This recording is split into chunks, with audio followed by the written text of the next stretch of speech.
you fucks. Welcome to John Solo's Beard Brigade. I'm John Solo. You are not, and welcome to the big show. It's Monday. It's Monday. Time for the Talk to the Beard. Anyways, I'm excited. We got a treat for you today. This guy is kind of an up-and-comer and somebody that's very special. And one of my lovely TNA's favorite authors. So there's that too. But let's talk about the week here and what we got going on. First, thank you, Vicky. I really appreciate that. Vicky said she liked my covers. You're not the first girl that said that to me, Vicky.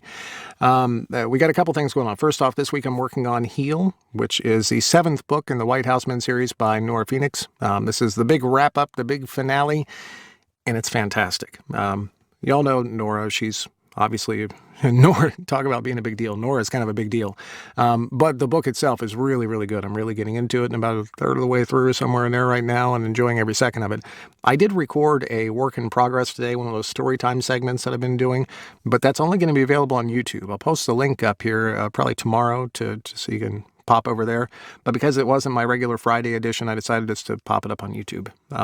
But got that going on. By the end of the week, probably by Saturday-ish, Sunday-ish, somewhere in there, we're going to be working on Casey Wells, Dylan's Dilemma, book 4 in the main men series. So we got that rolling. Friday, we're going to do a live video for story time for something. It might very well be Dylan's Dilemma. We shall see. Then on Sunday, another morning coffee video, of course. Coming up here, we've got a couple really cool guests coming up on Talk to the Beard. You can see them in the ticker down below. You can also see it if you hit the Facebook group here. You can see Jane Stoff's lovely announcement that she puts up. But I got to tell you, we just planned something else. I don't know if you remember last year, we did this... It's a Christmas extravaganza thing.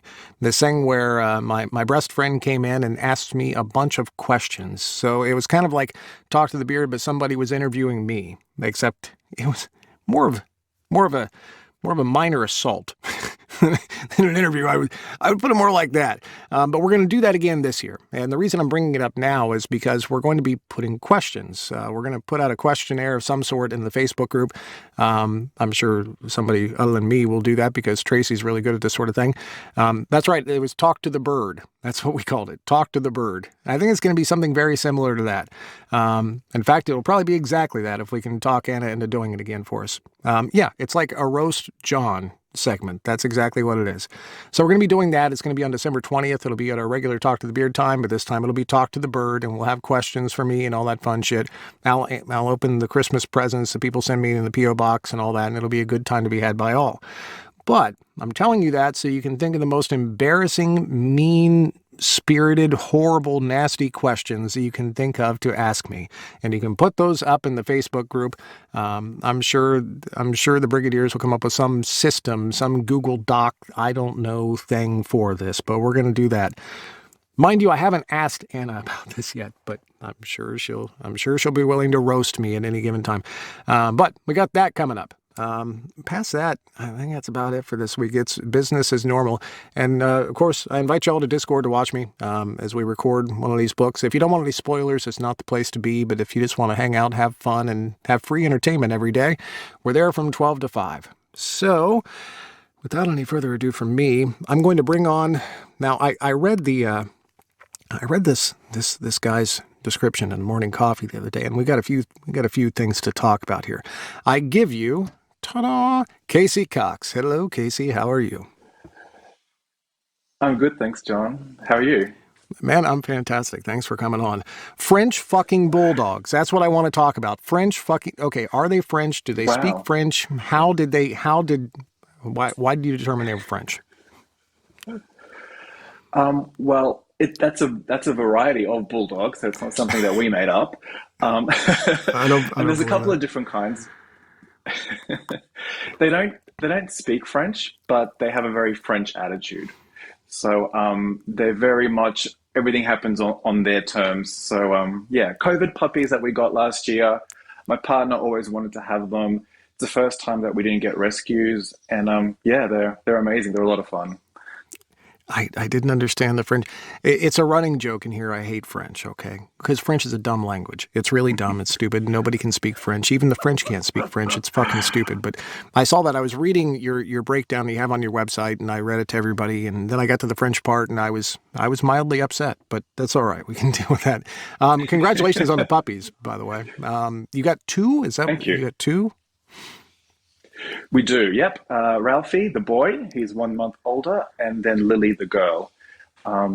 Yeah, and they're fun. They're a handful, but they're fun, and I couldn't imagine life without them now. Yeah. No, dealing with two puppies at the same time that's challenging. Um, so We I thought see it'd that. just be better to get it over and done with all at once rather than try and stagger it. If you're going to have sleepless nights, bunch it together and then you can forget about it, hopefully. We have this this spray. No, we've been. I'm a dog person. We've had dogs my whole life, and in my married life, my wife and I have been together for 20 years, 25 years, somewhere in there. We've always had dogs. We have this spray that we found that does really good. So when they capoodle on the carpet, that sort of thing. We don't have carpets anymore because of this, but when they do that sort of thing, you can spray this spray and you can get rid of it. So unfortunately, I associate that smell now, which is also very closely related to the cleaner that we use for washing our clothes and doing our dishes. The same smell, I now relate that to dog poop. That's been a horrible development in my life. Now, when I Yeah, I do can laundry, imagine. when I do laundry, I sort of like, one of the dogs poop in the house. What the fuck happened? So yeah, there is that.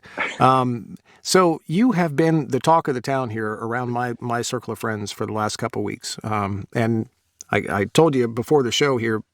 By the way, I got to get this out of the way. Don't think it's weird when you do a show like this. You don't want to have all the conversations that you could have on the air off the air. So a guest will come into the green room, and I'm not very fucking talkative. By the way, I'm pretty fucking talkative, but I'm just not in that environment because I don't want to have all our conversations. So don't think that I was being rude or anything. Typically, I use this excuse. I'm going to go fill up my coffee and then I'll come back and we'll put the show on. That's so we don't You have any did more use that excuse. precisely, and it works like a charm. It's like, hey, Right. let's stop so we can just do it on the air, But anyways, you have been the talk of the town, and you looked very confused when I told you this when you were in the green room earlier. So let me ask you, how long have you been doing this? How many books you got out? Are you a millionaire yet? All those questions. Um, Definitely not a millionaire yet, but my 1 year publiversary happens next week on the 16th of November. So I started exactly, almost a year ago in terms of publishing books, but I quit my corporate gig in June of 2020. So I had a few months just to kind of get my head around writing and the business and, try to acquaint myself as much as possible because I knew nothing about writing. I've never written a creative fiction word in my life. I didn't know how the business side of things worked. I didn't know how Amazon worked, how you get the book on Amazon and from your head to the screen it was all just, completely brand new to me. So I knew absolutely nothing. So I wanted to do it properly. I wanted to give it like a proper shot. And I thought, middle of a pandemic, we're about to go into a recession. Let's quit my great six-figure a year job and pursue a lifelong dream. Why not? Yeah, that's And yeah, awesome. that's what I did. It's Yeah. that's it's a hell of a plan actually because you really had an excuse to do it. I kind of like it myself. There's something I learned in doing what I do. Obviously, we're both self-employed. There's no good time Yeah. to there's no good time to make the jump. It's pretty hard to be a That's right. full-time writer until you're a full-time writer. It's just that simple. And Yeah. I've observed people trying to do both, to have their foot in both worlds of corporate and writing, and it can be done, but it's goddamn stressful. So I'm not saying it's horrible, but I'm saying it's far easier. Just take the hit, take the hit, and you're plus. Judging by the reaction from the people that I hang around with, I think you're going to be all right. People are going to buy your books. There's no doubt. You're good at what you do already. It amazes me that you hadn't written prior to this. Were you doing any sort of nonfiction writing or anything like that, or these are just your first? Wow. I've never done anything. So Yeah, and I mean, and this year for me, it wasn't about, sales or ranking or anything like that. I had two questions in mind when I started this. And the first was, can I actually do it? Can I write a story? Can I finish a book? And can I bring something slightly different or unique to my stories? And the second question I guess I had for myself was, do I like it? Is the fantasy that I have in my head about how I imagine this life to be going to be the same as actually doing it? Because sometimes it's not. Sometimes you have a feeling of, oh, I'd really like to try that. You try it, and it's not exactly what you thought it was going to be. So I wanted to answer those two questions in my first year, and I think I have. Well, you seem to be continuing to doing it. So I'm assuming the answer is yes. You do, in fact, enjoy this lifestyle. And so what is Yeah, your, because I knew it was more than. Oh, sorry. go ahead, go ahead, go ahead, please.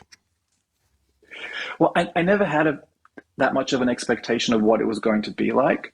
And I also knew that it was going to be probably harder work than my corporate job, like running your own business. From everyone that I've spoken to about whatever business you run, like, you're always on, you work every day. And if you have to get back to someone or something, you do it and you don't look at the time and go, oh, I'm off the clock. So I knew I would be working harder. I knew it would be really difficult. I knew nothing, so I had a lot to learn. And I was basically starting from zero. Like with my corporate career, when I started, 15 years ago, I was at the bottom, and you have to ask for help, and you have to be humble, and you have to learn, and you have to work harder, and you have to put the effort in. And I knew that at the age of 40, I was going to be doing all of that all over again. What was your corporate gig? If you don't mind me asking, what was your background before this? I started in policy development for local government. And then I kind of moved up sort of just general policy work into just general management. So then I moved into the not-for-profit sector, and I spent the last couple of years working in the early childhood education and care space in Australia. That's quite a diverse background and quite different from. How did you land in gay porn, writing gay porn then? It's a good question. Um, I don't know. I think it was the thing to do. Like I actually have a passion for, I think, screenwriting and writing, TV shows, movies, that kind of thing. But being based in Australia, being so far away from where the industry is based, I didn't think I couldn't find a path to make that happen. So I began reading a couple of years ago, got back into reading a couple of years ago when I got given a Kindle. And lo and behold, like Amazon just knows you better than you know yourself because you're on there. It's like, oh, you might also like this and check this person out. And you're like, oh my God. And that's kind of how I think I stumbled upon Nora Phoenix, Daryl Banner, Lucy Lennox. And then just from there, it obviously, the algorithm, was tickled and it just kind of kept giving me more and more and more. And then I thought, oh, okay, maybe this. Maybe I'll give it a shot. I uh I'm obviously being crass. It's not gay porn. Everybody knows that. You know I'm joking, right? I mean, it kind of is sometimes, but not. I mean, this is romance, and romance offers so many different varieties. Yes. There's something for everyone here. You can be a romance writer of fantasy. You can be a romance writer of sci-fi. You can be whatever your genre. It can be in romance. And the neat thing about romance is, in my opinion, the happily ever after, the HEA. So you're guaranteed to have a smile on your face at the end. Let's hope. And two is the crowd, the community. Now, you've only Yes. been in this a year, but you've been reading prior to that. Have you? What's your experience with the community? Have you got a Facebook group yet? Are you reaching out? Yeah, I started a Facebook group for readers recently, but before I even published, and as I started publishing, I reached out to other fellow romance authors, and I'd heard that it was a supportive community, and I thought, okay, this is good, but I'm going to go into it, with my eyes open because I mean, aren't we all competitors? Don't we all want to? Aren't we all competing for the same readers, and we're all competition for each other? And it's genuinely not like that at all. Like it's so supportive and it's so helpful that it's almost, at first, for me, I was suspicious about it. I'm like, are they Mhm. giving me the wrong advice? Like, are they telling me they want to, I should be doing this because it's really the wrong thing just to sort of screw me over? It's like, because where else do you get this? What Uh, other genre of writing or even field of industry or business or commerce or sport or anything where your competitors are actually wanting you to do well. That just doesn't happen, Yeah, does it? I it's don't. I've never encountered it. yeah, not in any of my other industries that I've ever worked in. The Yeah. community is kept me coming back. It's absolutely amazing. I keep on like this question keeps ringing in the back of my head, so I'm just gonna. So, what did your partner think when you were like, "Hey, I'm gonna quit my day job, 6 figures, nah, whatever. I'm gonna go write this gay romance stuff." What did he say? Well, he was supportive. It was actually his idea because I was like, I want to kind of do something, and then, it's not the screenwriting, and it wasn't. It was something around that, and I've always been good at comms and sort of written communication. So it was kind of his idea. But he's new to it. Like, I mean, he's never read romance or romance at all. So yeah, he's been learning it along with me. That's awesome. My wife actually worked for. She was a narrator. We both started at the same time, and then she was my producer for years. And we got introduced to a whole new world. I'm also straight, so some of the things in these books, like I'd never encountered before. I guess I had a lot of friends, but we didn't Uh typically huh. sit around and talk about how to stretch out an anus. That wasn't like, like, hey, Aaron, I know how does that work? So we were learning new things along the way, you might say. And Yeah. it's been incredibly enlightening, interesting, a whole new. Then you get into things like impreg, men having babies, and all these, and yeah, there's a lot out there, man. There really is. Now, you are staying in the contempt lane right now, the contemporary romance. Is that pretty Yes. much where your comfort zone is, where you're happy, where you're staying? Yeah, I think so. I think I'm still in the process of, finding my voice and how I want to sort of express myself. But it'll definitely be contemporary. I think I'm a couple of books ahead, so I've started on a couple of books for next year. And there's a shift. I'm exploring a few different sort of genres within contemporary, or more maybe tonal differences, and sort of getting a little bit maybe more serious and more complex and nuanced. But yeah, no, I think definitely contemporary, just because that's what I read. Hmm. And I think it's probably a better place to start. I could never write MPreg because I've read a couple of them and I've enjoyed them, but it's not something that I would feel comfortable to write myself. Well, write what you know, and I bet you've never spit out a baby before. So there's that. No. Um, I've really enjoyed the impreg genre in general. We joke, we laugh about Mm, all this fun stuff, and but I'll tell you what, it offers a very different perspective, and some authors do it so well that it offers a different perspective on ultimately yeah. the male female relationship and how females have been treated. Now they do this through the Omega verse thing with Omegas, and I've learned a lot. I Yeah. didn't know before, but not a new topic for this show. I've talked about that a lot. What do you like to do when you're not writing? When I'm not writing, what does that feel like?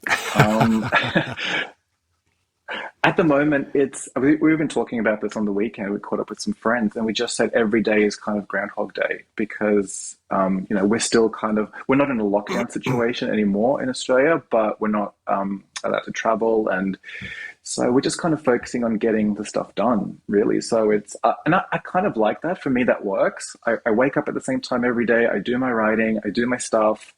I play with my dogs, I hang out with my partner, and it's kind of not having to worry about what we're sort of doing just allows me more time to sort of, I guess, focus on the writing and the business and all that kind of thing. So at the moment, it's working for me just to sort of keep doing that. Mhm. What's your day look like? I mean, you wake up at 6 a.m., you do 2 hours of squats. How do you get in? I only ask this because I'm asking all my friends this. I've totally restructured my day over the course of the last couple of weeks, and it's working for me. But what's your day look like? Okay. Well, I'll tell you mine, and then you tell me what your day looks like. All right. All right. Well, I wake up at 5, so I've always been an early riser. So I'm at my computer like 2 or 3 minutes later. And then I just kind of, it's almost like when I sleep really well, but it's all the stuff just kind of is percolating right there. So I just get it all out. And I tend to write till about midday or 1 o'clock. So I'll do morning stuff. I'll take the pups out, I'll have breakfast. I'll sort of, shower, brush my teeth, all that kind of thing. But yeah, try and get all my writing done by about midday one. Then it's done. Have lunch, then do all the businessy things, the email, social media, all that sort of stuff that I don't do in the morning. And then I probably collapse in a heap at around 4:30. And yeah, just chill for the rest of the day. That's sort of our time. We can do stuff around the house and yeah, just sort of chill for a little bit. How does I've been struggling with it. So I've been getting up at 5 as well, which is a very new thing for me. I used to go to Okay. bed around 5. And I do a couple, I'm a recovering alcoholic. I have to do certain things just to kind of deal with that shit. And one of them is hit a meeting every day. So Yeah. I will do my readings and I do a yoga workout. And that's only part of my workout now, but I'm doing a yoga workout every day. And I've been doing that for quite a while. Then I'll get to a meeting. And by about 9 o'clock a.m., I'm back here. I make myself some food, Mhm. do whatever I got to do, and by noon I'm in the booth. I'm out of the booth by 5. I do some editing after that, post work, and then I'm on the couch by hopefully 7 o'clock. And Jody and I get some time together between 7 and 9, and then I'm trying to be back in bed again. But here's the problem. Now I have a fancy one, right? But this fucking Okay. phone is the problem. So here's what happens. 5:15, I'm down there. I'm getting my first cup of coffee in the morning. And I'm like, okay, I use a meditation app. I've been using that for a long time. I'm like, well, I need to open up this thing for the meditation app. And then you open it up and there's all these blinky distractions. There's about 1,000 of them. There's fucking emails that come in here. I've no Facebook on my phone now, but there's other stuff too. There's a text message and then you get into that and then it's like 9 o'clock and you look back up again. So that's my problem right there. You said you walk in and you sit down at your computer immediately. How do you deal with the distractions of life and running Yep. a small business like this? You turn everything that you can off. No notifications, no bings, no little red dots. I don't have social media for myself personally. I'm not on any social media platform. Even with my Casey COX stuff, I don't even check it, and I don't have it on my phone. So it's on my computer, but it's in a separate tab, a separate sort of window. And I make sure I leave my writing open. So when I go onto my computer, that's the first and only thing I see, and then it's just tunnel vision. I don't do anything. I'm not a surgeon. Like it's not life or death. Like if somebody has to wait a few hours to hear from me, with time zones, you're waiting for me anyway because we're asleep. Like I'm in Tuesday, you're in Monday land, so it's all over Hmm. the shop anyway. So I just take advantage of that and basically just say, yeah, you got to do the thing that is the most important to you. It's that thing. I've got to get better at that. I'm far better at it than I was a year or two ago. And I'll tell you what, I don't know if you've gotten to this yet. I brought on Tracy Johns, my lovely TNA, 6 months ago, 8 months ago now, somewhere in there. And that's made a huge difference. That allowed me to get off of social Yeah. media for the most part. I love interacting with the crowd. That's one of my favorite things to do. But as they will all attest, once I start, I can't. They're like potato chips. Can't just fucking stop. I got to keep on going. And then next thing you know, I'm in notification. That little dopamine hit that an addict like me just Yeah. eats the hell up. So I'm getting better at it. I'm gonna have to learn from you. I need to figure Yeah. out. Windows on my computer has this thing called Focus Assist, which helps a lot, right? Um, for the most part. There's still some things that slip through though, and I got to solve that one. I'm Yeah, but it's those social media companies are designing their product to be addictive. That's why there's an endless scroll. Like you never get to the end of your newsfeed. Why? Because it just keeps wanting you to stay there and keep going and keep going and keep going. It's yeah, and it is. It's rewiring our brains. It's changing the way that we relate, the way that we live our lives, and it's just. I got off Facebook. I think a year after it started because I used it when it first came out back in '07 or '08 because I was going to Canada for the summer and I wanted to share photos with my friends. And there used to be a website, I can't remember what it was called, and you would upload your photos to that and somebody would log into it, and but it was really kind of confusing and clunky. And then Facebook comes along, and if you're just on Facebook, you just see it. It just shows up, in your Facebook. So using it for that was great. Back when if you had like 50 friends on Facebook, you were like a megastar because people were like, how did you know 50 people in your life? Really, really early days. But then over the years, it has just morphed into something else. And now when I do look at Facebook occasionally in the afternoon, when I just kind of go for like a bit of a scroll, I mean, there's just ads bloody everywhere. Like every second or third Mhm. post is, and it's like, this is my newsfeed. This is my space. Why am I getting bombarded with all of this stuff everywhere? And just the stuff that people share and just some of the engagement on it. I agree. It's really, really great for connecting. And when it's a pure kind of connection, I think that's lovely and it's really meaningful and great. But there's also, you have to wade through quite a lot of shit to get to the good stuff. And, Yeah. it's, yeah, how do I'm you do that? It's hard. I've been messing around with. It's funny that we're having this discussion too, because of course we're streaming this on Facebook, which is pretty funny to me. But this is a great example of there's a time and place. I've been really fucking with that over the course of the last few months, especially. Trace has been a godsend to me. So I don't have to, like, if there's something important, she'll tell me, and that's great. But I've been messing around with perhaps, a half hour while I'm doing my editing, that sort of thing in the evening, that sort of thing, scrolling through. I'm posting something up or scrolling through, and that's not as bad. Um, the I have found that I don't know how many, I've a couple thousand friends, something like that on Facebook. And I don't know a couple thousand people. It's a couple thousand people that know of me. I'm kind of a big deal. But it's not, normally what happens is this: I will friend somebody and then unfollow. Friend somebody, unfollow. I started in the beginning of waiting until they posted up something that involved either politics or religion, and then I would unfollow them. But now it's just, I don't want to, I hop on Facebook and I go into my group, and that works really well for me. Yeah. In that small little time frame that I'm messing with. I still haven't found where to put that time frame.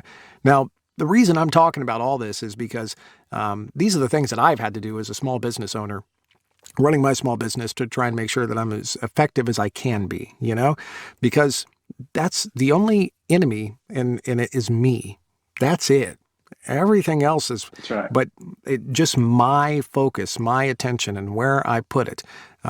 That's the only thing that's slowed me down in business over the years. And I can't complain. Business is pretty goddamn good. But the only thing that's ever gotten in my way is me messing it up. It's not anybody else coming in and messing with me. So you're not allowed to travel out of your state currently, or just not out of the country? I don't. It's different because it's a state by state thing. So I think that New South Wales and Victoria opened up their borders last week for international travel. I don't know if that's still to every single country or just countries that we have like a travel bubble arrangement with. Yeah. But my state, Queensland, we haven't reached. So you get rewarded if you reach a certain vaccination rate. So if you get to 80% double vaxxed, like Victoria and New South Wales have, that opens up a level of freedom for you. We're still a little bit behind on that. I think December 17 is the date that we can accept people from interstate without having to go into hotel quarantine and maybe possibly travel to some countries too. I don't know. I'm not going anywhere. I've missed GRL. What's the point of going overseas this year? It's all over for Well, yeah, 2021. that's what I was going to ask you. Like, if you could today, they said, hey, you can travel wherever the hell you want. Do you have any plans? Do you have any place that you want to go, or are you just content with you and your Frenchy French bulldogs? My boring Groundhog Day life. Um, I think what's happening is our American friends are coming over to see us next year. So what we tend to do is Nice. we tend to sort of alternate it with our friends so that we don't see each other twice in 1 year, but then we have a 2 or 3 year stretch of not seeing each other. Hmm. So we were in America, I think in 17, 18. Then they came here. So now they're going to come again, and then we'll probably go in 23, I guess. Nice. Do you have any plans, if you can, to do the GRL 2022? I think 22 is a little bit maybe too early still, Yeah. but 23. Like I was saying to you before, like we have just this in Australia, we have a different perspective on things, and it's still kind of it feels kind of weird to even think about traveling because it's just been off the plate for so long Hmm. that I think we've been sort of not brainwashed, but we have definitely had so much fear thrown at us that it's made us very cautious Hmm. about doing things like traveling. But definitely, once, in a year or two, once I think COVID becomes a normal thing, it's like the flu or, something that's more manageable at that level, then yeah, definitely. I love to travel. I've traveled a lot and I am looking Hmm. forward to it once things sort of become clearer. Good. Obviously, you're a part of the community at this point. I feel like we've peed on your leg or something. We've claimed you, so you're in. It would be wonderful to have you at the GRL. And people are asking Well, about John, do you know it. that there's oh, I was going to say, sorry to interrupt, but I was going to say there's, I think it's called Glow. And I think it's like the Australian version of GRL, which I think will be happening in 2023. Hmm. So you I'm guys should I'm come down for that. I'm currently signed up for it. They Oh, cool. funny enough, I had actually thought that I had signed up for that for this last year for 2021. Obviously, they bumped it by a year because of COVID. I think was what had happened. But they reached out to me again, which was awfully nice of them.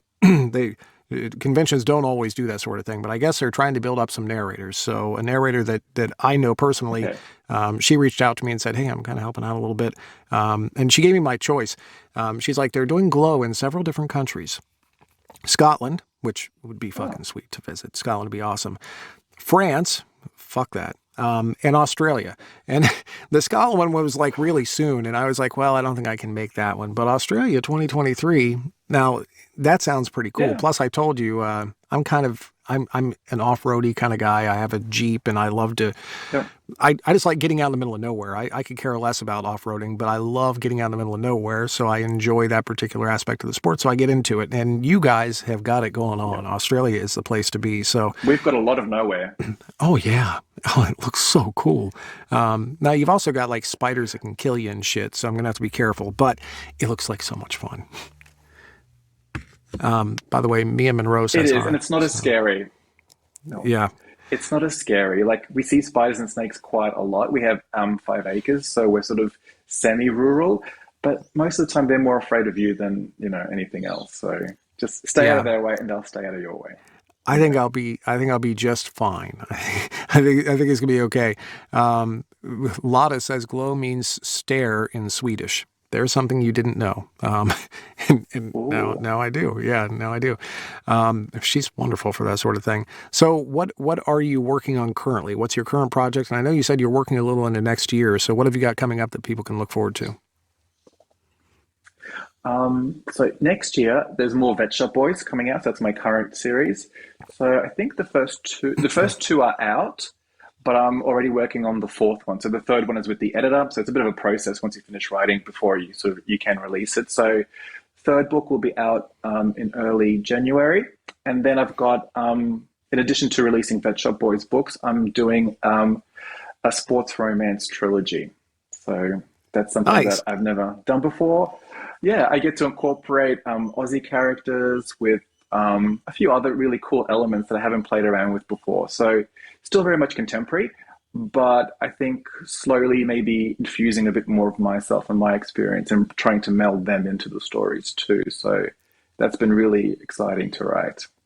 Now you say your experience. Are you into sports? Do you play? It's called football there, right? Is that your thing, or is this?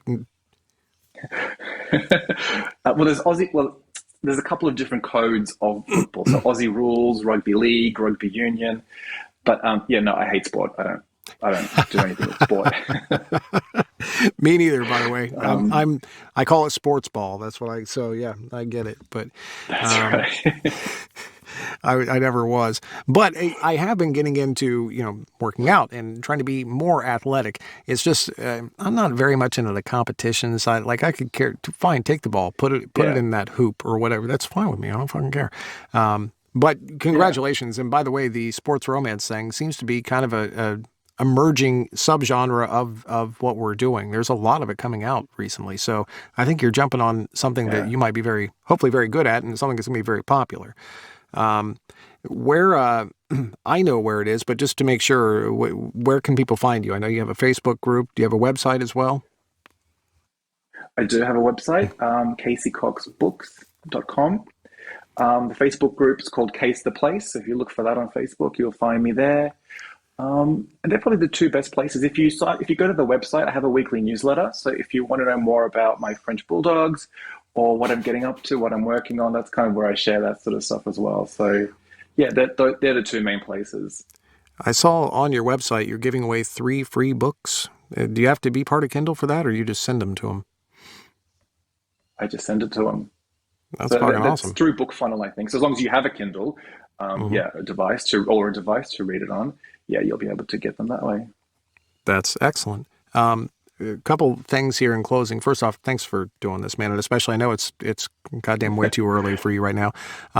But secondly, I ask this of all my guests. I know I missed some comments, so at some point over the course of the next day, if you could jump in and respond to them in the Facebook group, Of that'd be course. absolutely awesome.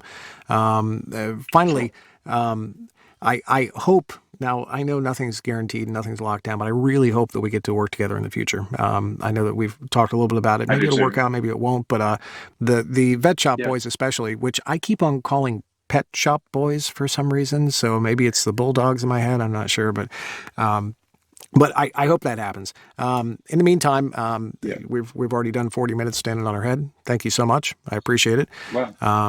And if you would, this is going to be the outro. So if you want to wave at the camera, have fun, guys. We will see you next Awesome. time. Thank you so much, John. Thank you, everyone. Mhm.